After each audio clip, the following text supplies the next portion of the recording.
English honours BA semester 1 major paper 1। ठीक है दोस्तों, तो जितने भी लोग ग्रेजुएशन में इंग्लिश ऑनर्स कर रहे हैं, ठीक है, और मेजर पेपर का एग्ज़ाम देने वाले हैं, तो आज हम लोग जानेंगे प्रीवियस ईयर क्वेश्चन पेपर जो कि एग्ज़ाम में पूछा गया है। आप भारत के किसी भी यूनिवर्सिटी में पढ़ाई करते हो, अगर आपका सब्जेक्ट मेजर पेपर में इंग्लिश लिटरेचर है, क्या है, इंग्लिश लिटरेचर, जिसमें आपको फंडामेंटल एंड ब्रीफ हिस्ट्री पढ़ना है, तो दोस्तों यहाँ से बहुत ज़्यादा आपके क्वेश्चन फंसने वाले हैं। ठीक है, क्योंकि इसी सिलेबस पे आधारित यह पेपर बनाया गया है। ठीक है, पूछा गया है एक गवर्नमेंट यूनिवर्सिटी के द्वारा भारत के। तो चलिए, झारखंड का है स्पेशली वो यूनिवर्सिटी, मैं नाम भी बता दिया।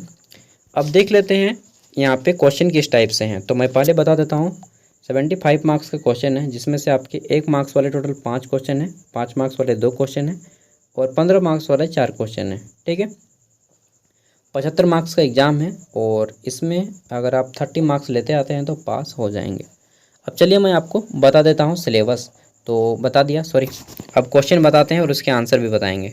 पेपर आपका 2 भागों में बटा है, group A and group B. Group A आपका कंपलसरी सेक्शन है, जिसमें आपके 15 मार्क्स का है। ठीक है, पहले 1 मार्क्स वाले 5 क्वेश्चन हैं, टोटल 6 हैं, जिसमें से किसी 5 को बनाना है। ठीक है, तो मैं 6 का आंसर बता दूंगा।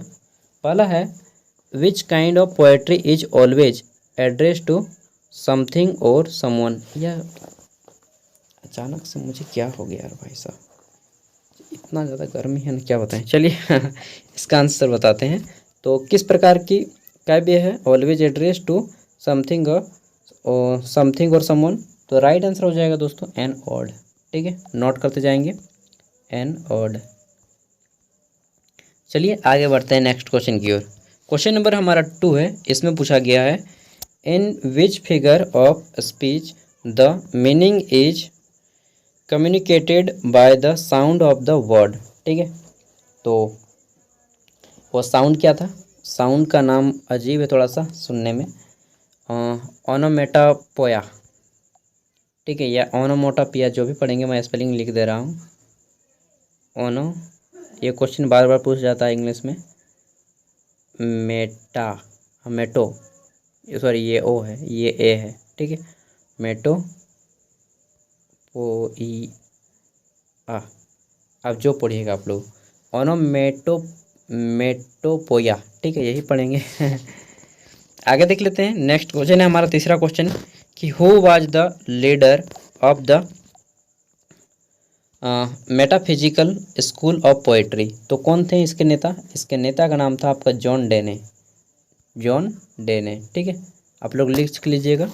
आगे देख लेते हैं डी नंबर क्वेश्चन। इसमें पूछा गया है कि in which year monarchy was restored in England. ठीक है, तो दोस्तों कब हुआ था, डेट आपका हो जाएगा 14 मई 1660, 14 मई 1660, 1660। ठीक है, नेक्स्ट देख लेते हैं हमारा 5वां क्वेश्चन। इसमें पूछा गया है, इन विच ईयर, किस वर्ष ये जो बुक है फर्स्ट बार पब्लिश हुआ। ठीक है, in which year the book lyrical ballads was first publish. तो दोस्तों यह पहली बार पब्लिश हुआ था 1798 को। ठीक है, कब, 1798 को। आगे देख लेते हैं, अगला क्वेश्चन है कि Samuel Beckett is known for writing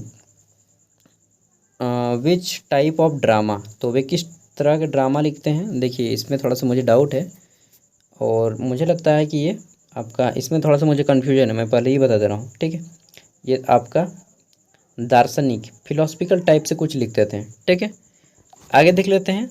तो अब आपके 5 मार्क्स वाले क्वेश्चन है। इसमें पहला क्वेश्चन है कि write a brief note on the regional novel. ठीक है, तो आपको एक क्षेत्रीय उपन्यास जो होता है उसके ऊपर छोटा सा नोट लिखना है, रीजनल नॉवेल।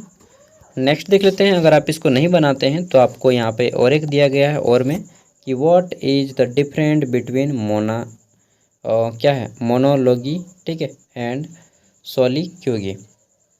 तो दोनों के बीच में डिफरेंट बताना है, और हो सके तो आप लाइनिंग खींच के बीच डिफरेंट बताइए दोनों के बीच में। नेक्स्ट है आपका कि write a brief note on the pre-Raphaelite poetry. ठीक है, तो राइट आंसर क्या हो जाएगा, write a brief note pre-Raphaelite poetry. आप लोग आंसर कर लीजिएगा यार। ठीक है। ये सभी इंपॉर्टेंट क्वेश्चन है दोस्तों जो कि एग्जाम में पूछे गए हैं और बार बार पूछे जाते हैं। ये रिपीटेड होते हैं प्रीवियस ईयर क्वेश्चन पेपर, आपको जान के मालूम पड़ ही गया होगा। और अगर आपने एग्ज़ाम देंगे 1-2 सेमेस्टर तो आपको पता चल ही जाएगा। अगला है brief explain the importance of realism as a 20th century moment. ठीक है, तो यथार्थवाद, रियलिज्म का हिंदी हो जाएगा यहाँ पे, वास्तविक मत कीजिएगा, 20वीं शताब्दी में। आगे देख लेते हैं। नेक्स्ट आता है यहाँ पे आपका group B, and group B में आपको जो है टोटल यहाँ पे 6 क्वेश्चन है 15 मार्क्स वाले, किसी 4 को बनाना है। 4 नंबर से टोटल आपके 9 नंबर थे, 1 2 3 4 5 6 में से किसी 4 को बनाना है आपको। ठीक है, और इसका आंसर कीजिएगा ऑलमोस्ट आपका 400 वर्ड्स में कर दीजिए, मतलब 2 को खड़ा पन्ना। ठीक है, देखिए इसमें पहला क्वेश्चन है हमारा कि व्हाट इज पोएट्री, काव्य क्या है, इसका डेफिनेशन देना है। Define the 3 types of narrative poetry, इसमें आपको है पहला एपिक, दूसरा है मॉक एपिक, तीसरा है आपका बैलेड। ठीक है, बैलेड। आगे देख लेते हैं 5वां क्वेश्चन। इसमें है कि explain the meaning of the following term with suitable examples.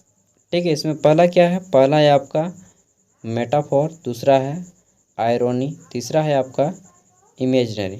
ठीक है, तो इमेजरी, तो मेटाफोर का क्या होता है हिंदी, चलिए यार उतना हिंदी मुझे नहीं आता है, मतलब उतना इंग्लिश मुझे नहीं आता है, नहीं तो मैं इसका हिंदी बता देता। इमेजरी का मालूम है, प्रतिम होता है ना। आगे देख लेते हैं, प्रतिमा होता है इसका। 6 नंबर क्वेश्चन है कि डिस्कस द फीचर्स, तो इसके फीचर्स बताने हैं। Discuss the features of the Elizabeth poetry, तो एलिजाबेथ जो काव्य लिखा गया है इसके आपके फीचर्स बताने हैं। नेक्स्ट है आपका यहाँ पे इसमें पूछा गया है कि डिस्कस द कैरेक्टरिस्टिक्स, तो इसके कैरेक्टरिस्टिक्स यानी कि आपको विशेषताएं बतानी है of Alexander Pope as a satirist. ठीक है, तो आगे देख लेते हैं। ट्रिस्ट अलेक्जेंडर पोप, नाम सुना सुना लगता है ना, सुना सुना लगता है। 8 नंबर है right an essay on Romanism, तो इसमें एक क्वेश्चन आएगा ही आपका रोमन के बारे में। ठीक है, नेक्स्ट देख लेते हैं। तो रोमनेटिज्म हो गया आपका। 9 नंबर है राइट और note on the modern psychological novel, तो मॉडर्न साइकोलॉजिकल नॉवेल के बारे में एक छोटा सा लिख देना है, साइकोलॉजी पे डिपेंड होता है। ठीक है, तो इसका PDF का लिंक दोस्तों मैं वीडियो का डिस्क्रिप्शन में दे रहा हूँ। बाकी मेरा ऑनर सब्जेक्ट पॉलिटिकल साइंस था जब मैं ग्रेजुएशन कर रहा था, इसलिए मुझे इंग्लिश का उतना कुछ नॉलेज नहीं है। ठीक है, जैसा मुझे क्वेश्चन पेपर मिलता है जो लोग देते हैं तो मैं वीडियो बना देता हूँ आप लोगों के लिए। बाकी आपका सिलेबस मैंने जो बताया, ठीक है, इंग्लिश लिटरेचर है, तो आपका डेफिनेटली क्वेश्चन यहीं से आएंगे, और मतलब बहुत सारे क्वेश्चन यहीं से भिड़ जाएंगे, ऐसा नहीं कि सभी क्वेश्चन आ जाएंगे, डेफिनेटली 1-2 क्वेश्चन जरूर भिड़ेंगे आपके। ठीक है, बाय, मिलते हैं अगली वीडियो में। इसका PDF का लिंक वीडियो का डिस्क्रिप्शन में होगा, वहाँ से डाउनलोड कर लीजिएगा।